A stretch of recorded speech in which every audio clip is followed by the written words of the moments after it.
Hello, in today's video we are going to see an introductory video to Google Classroom as a student. First and foremost, how do I reach Google Classroom? For this we are going to go to the Google Apps menu, click on it, scroll down all the way till we find the Google Classroom icon, and from there click on it.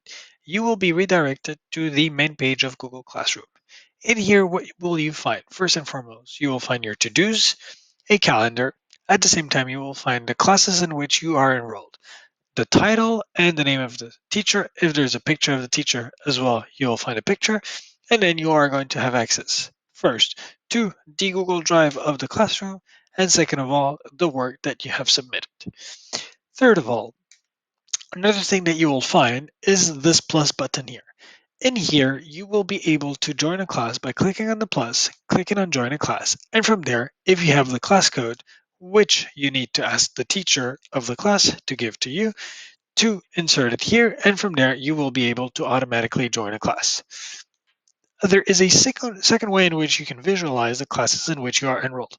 For that, we are going to come into the top left corner on the main menu, click on it, and you will be able to see the classes that you are either teaching or that you are enrolled in.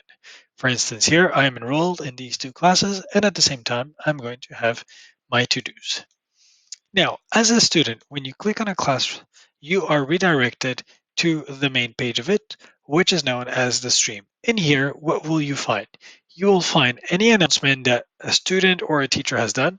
Same for you. You can create an announcement as well if you fancy. And at the same time, you are going to have the upcoming works that you have to do. The second tab is going to be the classwork.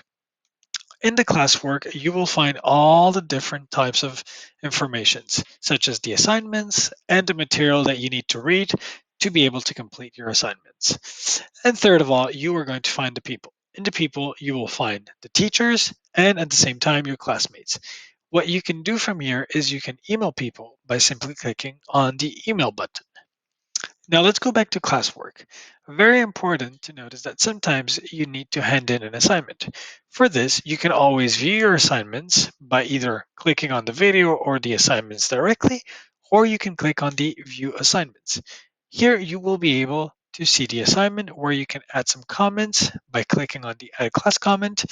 And if not, if you need to submit an assignment, you can add or create said assignment. Whenever all of that is done, you can click on mark as done.